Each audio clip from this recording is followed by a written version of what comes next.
Robin, what is the purpose of the I4J Summit? What do you hope to accomplish here?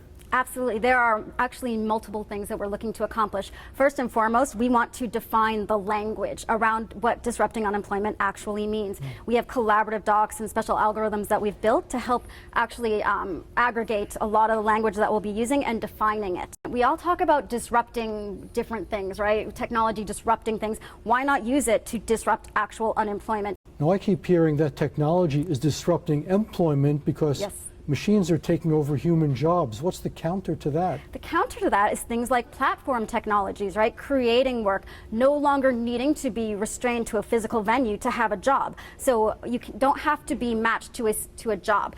Traditionally, we have done a task-based economy, right? So what you're looking at is taking a person and fitting them into this little tiny box of a job description. Instead, we have the opportunity with technology to write a job description around someone's personality. And because you're not constrained to a physical venue, you can now employ someone in a different country, even if you're based here in the Bay Area. There are companies like Samasource that are taking big projects out of companies like Google or Microsoft, parsing them out into micro work, into places in the developing world, right? And then they aggregate all of it and send it back to the Googles or the Microsoft, whoever their client is, right? So they've used employees, right, in a different country actually creating jobs there. With companies like Samasource, they vet the people for you. And Samasource is the one who is ultimately responsible that the work is done correctly, right, for the client. But you still need to create the work, regardless of how it's parceled out. The work has to be there in the first place. Yes. What's generating the work?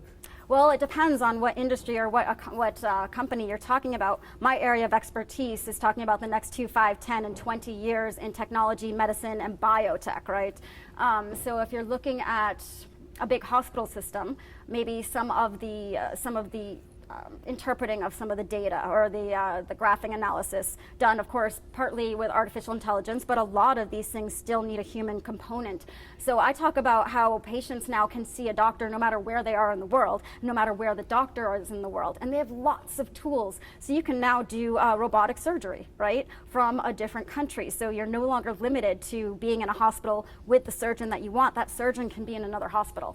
And there are a lot of companies like Doctor on Demand, where you can now see a doctor via telepresent medicine. In fact, in 2014, about 12% of all of the VA's doctor visits were actually by telepresent medicine. I actually talk about artificial intelligence supplementing or replacing, in a lot of instances, the physician. Now, that will leave a lot more time for the physician to have one-on-one time with the patient, the touch, the feel, the human connection, which is so very important in medicine, healing, and illness, which you don't get a lot now. And what do you hope will be achieved at the I4J Summit? What's going to come out of this? What we're really doing on a grander scale, and people like Jay Van Zyl and Dan Harpel are helping with this, is create the entire ecosystem and all the data analytics behind that. So after the conference and during the conference, they've been working like crazy. Alan Blue is in there. He's one of the co-founders of LinkedIn, working crazily on analyzing all the data behind it and then building out the ecosystem of people who are creating jobs, people who are funding companies that are creating jobs. There's a whole paradigm shift. We are talking a massive